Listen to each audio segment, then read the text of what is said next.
Hello everyone, welcome back to math taker. इस video में हम लोग अलजेब्रा यानी बीज गणित के कुछ इम्पोर्टेंट बेसिक टर्म्स को जानने वाले हैं, जैसे कि constant, variable, coefficient, algebraic expressions for fundamental operation of mathematics.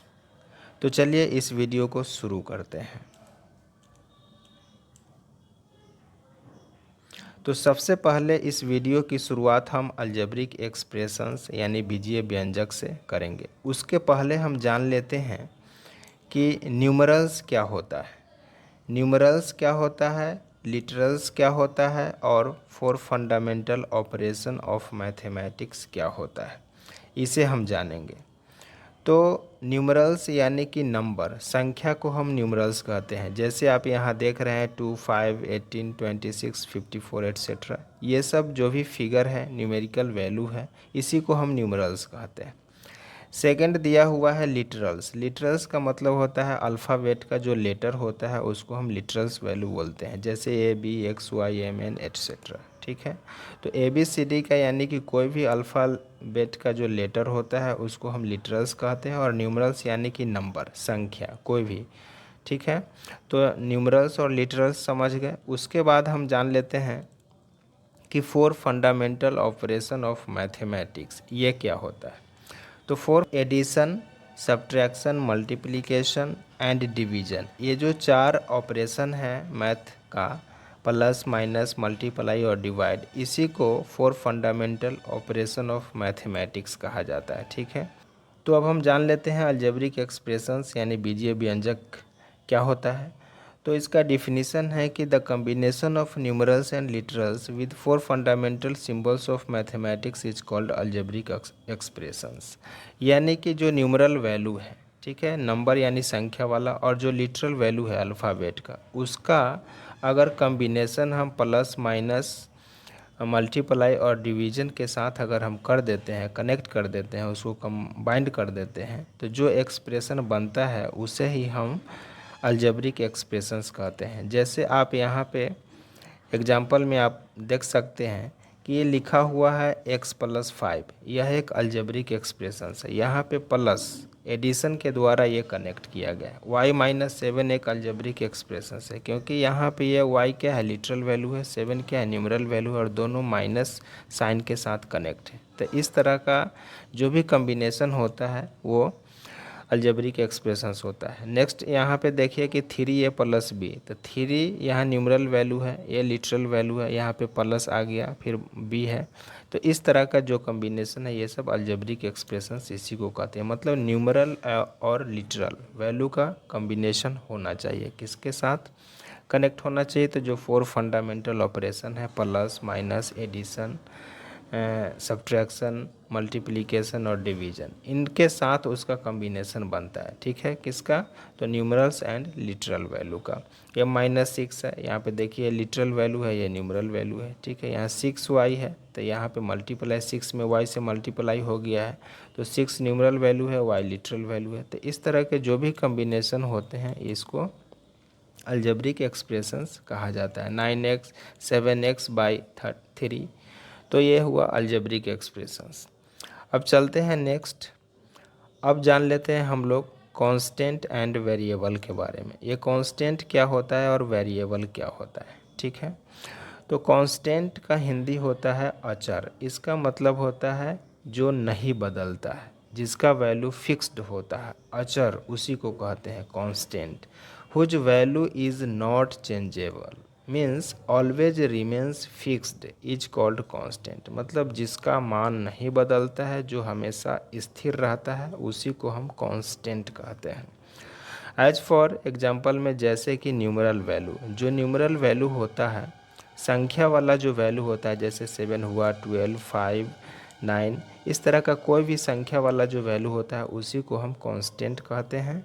उसका वैल्यू जो हम लिख देते हैं वही रहेगा, उसमें कोई चेंजिंग नहीं होता है, उसका मान नहीं बदलता है। ठीक है, अब हम आते हैं वेरिएबल। तो ये वेरिएबल क्या होता है, तो इसका डिफिनीशन है कि हुज वैल्यू इज चेंजेबल, जिसका मान बदलता रहता है, ठीक है, उसे हम इज कॉल्ड वेरिएबल, उसे हम वेरिएबल कहते हैं। यहाँ पे वेरिएबल का स्पेलिंग मिसटाइप हो गया है, VARIABLE होगा, ठीक है। तो एज फॉर एग्जांपल जैसे कि लिटरल वैल्यू जो भी होता है उसको हम वेरिएबल कहते हैं, जैसे AX Y ABC MN OP Q कुछ भी, तो ये वेरिएबल हो गया। जिसका मान बदलता है, बदलता रहता है, उसे वेरिएबल कहते हैं, और जिसका मान नहीं बदलता है उसे कांस्टेंट कहते हैं। ये एक बार और रिपीट कर देते हैं, कांस्टेंट क्या होता है और वेरिएबल क्या होता है। तो कांस्टेंट जिसका मान स्थिर रहता है, कभी नहीं बदलता है, उसे हम कांस्टेंट कहते हैं, जैसे कि न्यूमेरिकल वैल्यू, ठीक है। और जिसका मान बदलता रहता है उसे हम वेरिएबल कहते हैं, जैसे लिटरल वैल्यू हो गया, ठीक है। अल्फ़ाबेट का कोई भी लिटरल वैल्यू हो जाएगा वो वेरिएबल हो जाएगा। अब नेक्स्ट हम लोग कांस्टेंट एंड वेरिएबल को एग्जांपल से समझते हैं। यहाँ पे दो एग्जांपल दिया गया है। पहला एग्जांपल है 7y+3। 7y+3 में हम कांस्टेंट को और वेरिएबल को समझेंगे। तो यहाँ पे कांस्टेंट एंड वेरिएबल का पिछले स्लाइड में हमने बताया कि कांस्टेंट क्या होता है, जिसका वैल्यू फिक्स्ड होता है, जो नॉट चेंजेबल, नहीं बदलता है। तो यहाँ पे 3 न्यूमेरिकल वैल्यू जो होता है, यहाँ पे 7 ये कांस्टेंट है, ठीक है। ये 7 एंड 3 ये नहीं बदलेगा। तो न्यूमेरिकल वैल्यू जो होता है उसको हम कांस्टेंट कहते हैं, यहाँ पे ये कांस्टेंट हो गया। और y जो है ये क्या हो गया, लिटरल वैल्यू हो गया, तो ये हो गया वेरिएबल, ठीक है, ये वेरिएबल हो गया। और 7 एंड 3 क्या हो गया, कांस्टेंट हो गया। नेक्स्ट एग्जांपल है कि 15x - 17, तो यहाँ पे x क्या हो गया, वेरिएबल हो गया, x वेरिएबल हो गया। एंड 15 एंड 17 क्या हो गया, यहाँ पे न्यूमेरिकल वैल्यू है, तो ये कांस्टेंट हो गया। तो कांस्टेंट एंड वेरिएबल क्या होता है ये समझ में आ गया। अब चलिए नेक्स्ट अब समझते हैं कि कोफिशिएंट। अब एक अनदर टर्म यहाँ पे आया है कोफिशिएंट, जिसका हिंदी होता है गुणांक। तो ये क्या होता है, यह एक फैक्टर होता है।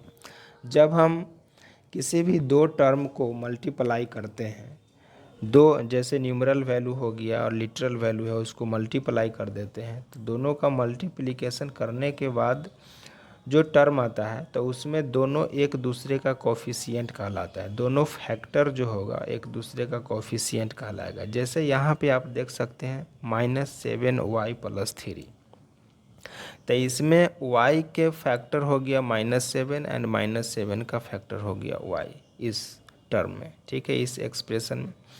तो यहाँ -7 y का कोफिशिएंट हो गया, यहाँ पे -7 को y का कोफिशिएंट बोलेंगे। नेक्स्ट एग्जांपल है यहाँ पे 15x - 17, तो यहाँ पे x का कोफिशिएंट हो जाएगा 15 और इस 15 का कोफिशिएंट हो जाएगा x। दोनों एक दूसरे का कोफिशिएंट, जिसका कोफिशिएंट पूछेंगे उसके गुना में जो होगा वही उसका कोफिशिएंट हो जाएगा, ठीक है। अब नेक्स्ट एग्जांपल है यहाँ पे 5x² + 7x - 3, तो यहाँ पे x² का कोफिशिएंट हो जाएगा 5, ठीक है। x का कोफिशिएंट पूछेंगे तो हो जाएगा 7। और एक बात ध्यान देना है कि इसमें जो प्लस माइनस जो भी साइन रहेगा उसके साथ इंक्लूड रहता है। यहाँ पे -7 था पहले एग्जाम्पल में, यहाँ पे ये -7 है, तो y का कोफिशिएंट -7 बोलेंगे, 7 नहीं बोलेंगे, ठीक है। उसी तरह से यहाँ पे 5x² है, तो x² का कोफिशिएंट 5 का साइन यहाँ पे प्लस है जो हिडन है, x का कोफिशिएंट यहाँ पे सिर्फ 7 हो गया। तो इस तरह से कोफिशिएंट हम समझ गए। अब चलते हैं, अब इसी एग्जाम्पल में हम लोग समझ लेते हैं वेरिएबल, कांस्टेंट एंड कोफिशिएंट, तीनों को एक साथ समझते हैं। तो चलिए पहले एग्जांपल में हम देखते हैं 3 यहाँ पे कांस्टेंट टर्म हो गया, ठीक है। ये क्या है, ये न्यूमरल वैल्यू है, तो न्यूमरल वैल्यू को कांस्टेंट कहते हैं। और y -7y जो है ये वेरिएबल टर्म है, तो ये कांस्टेंट टर्म हुआ और ये वेरिएबल टर्म होता है। वेरिएबल टर्म में y यहाँ पे हो गया वेरिएबल और -7 हो गया वेरिएबल y का कोफिशिएंट। नेक्स्ट है कि 15x - 17, तो -17 यहाँ पे कांस्टेंट टर्म हो गया, ठीक है। और ये 15x जो है ये वेरिएबल टर्म है, तो x वेरिएबल हो गया और 15 जो हुआ x का कोफिशिएंट हो गया। ठीक है, नेक्स्ट एग्जांपल में समझते हैं कि 5x स्क्वायर, ये जो 5x स्क्वायर है, तो इस 5x स्क्वायर में ये वेरिएबल टर्म्स है, x स्क्वायर का कोफिशिएंट हो गया 5 और यहाँ पे प्लस 7x है, तो इसमें x का कोफिशिएंट हो गया 7 प्लस 7 और -3 यहाँ पे कांस्टेंट टर्म हो गया। यहाँ पे x जो हुआ ये वेरिएबल हो गया। ठीक है, तो इस तरह से variable, constant and coefficient algebraic expressions क्या होता है हम लोग समझ गए। तो आई होप कि ये वीडियो आपको अच्छा लगा होगा। ये कुछ जो बेसिक इम्पोर्टेंट फैक्ट था अलजेब्रा का, ये आपको समझ में आ गया होगा। तो मिलते हैं फिर नेक्स्ट वीडियो में, तब तक के लिए गुड बाय।